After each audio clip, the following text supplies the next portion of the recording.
Hello, I'm Dan Level100, and today I want to talk to you about Pokemon Go. Pokemon Go is an augmented reality game for your smartphone. Using your smartphone's camera, you can see Pokemon in the real world and then attempt to catch them using an in-game item called a Pokeball. The goal of Pokemon Go is to capture all 151 Pokemon in the Kanto Pokedex. Using your phone's GPS, Pokemon respawn in and around the world. If you want to find them all, you're going to have to travel from location to location. What I wanted to talk to you today about was events in Pokemon Go. As a game designer, I've been thinking a lot about how I would handle events. If I was to design an event in Pokemon Go, I think I would go with the Safari Zone. For those of you who haven't played the Pokemon games, the Safari Zone is a nature preserve in the Pokemon world that houses some rare and elusive Pokemon. The user simply pays an entry fee and they're given 30 Sapphire balls and a time limit, and they're allowed to catch as many Pokemon as they possibly can. How do we apply this to the real world? Simple. Here are the rules to the Safari Zone event. 1 week in a month, players will go to a designated Safari Zone, whether it be a park or a large public location.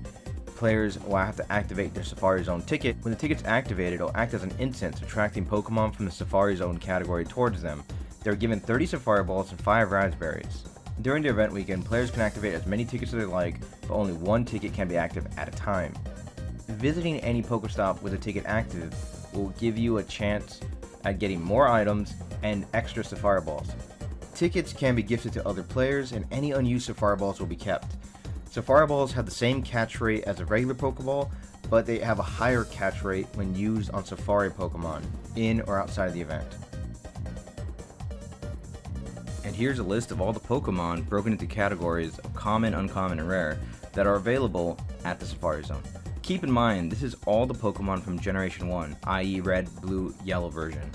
With future updates, we can stock the Safari Zone with even more Pokemon from the later generations. Let's talk tickets. To participate in the Safari Zone event, you're going to need a Safari ticket. Now, keep in mind, you can actually attend the Safari Zone events, but if you would like the benefits of catching Safari Pokemon and the Safari Balls, you will need a ticket. There's a couple ways of getting one. The first is visiting a Pokestop.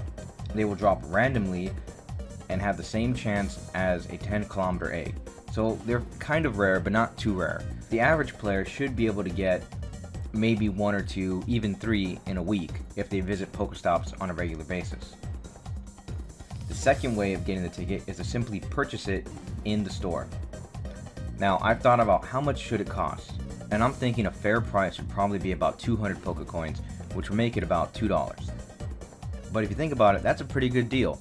That's 30 Safari Balls, 5 raspberries, and an incense for 30 minutes that attracts rare and uncommon Pokemon to your location. The only downside is it can only be activated during the Safari Zone weekend. On the upside though, if you purchase it in the store or receive it from a Pokestop, you can gift it to other players.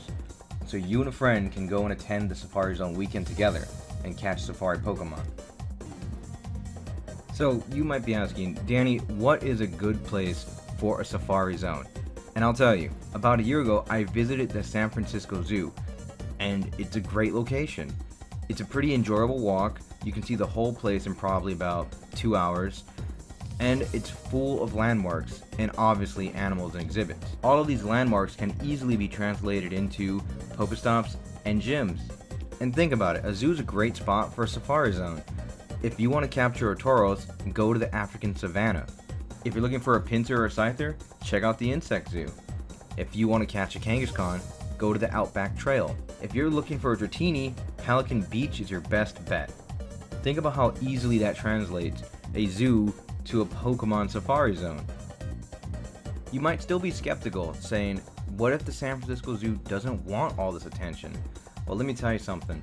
A lot of zoos are actually taking advantage of the Pokemon Go craze, and they're having Pokemon events. Well, look at the Los Angeles Zoo. They're taking advantage. They're even having a Pokemon week. People are encouraged to show up, take pictures, hatch eggs, and hunt Pokemon. And of course, for attending these events, there will be rewards. Right now, off the top of my head, I'm thinking stickers. Stickers that players can display on their trainer profile. You collect stickers for attending these events, and if you collect enough of them, you earn rewards. For example, collect 3 stickers and get 20 free Pokeballs. The more stickers you collect, the more Pokeballs you receive. Pokemon Go has a thriving community right now. Everywhere you go, people are playing it.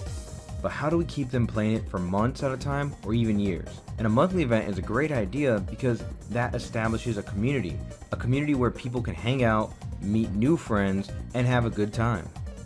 And that's how I would incorporate Safari Zones into Pokemon Go. I would make them into monthly events that people could attend. And what do you think? Do you think it's a good idea? Do you think it's a bad idea? Do you think an event like this might work? Because as a Pokemon player, I can tell you right now, I think it could work. But anyways, thank you for watching the video. If you liked it, please give it a like. Please comment. Thank you so much for watching. Happy hunting.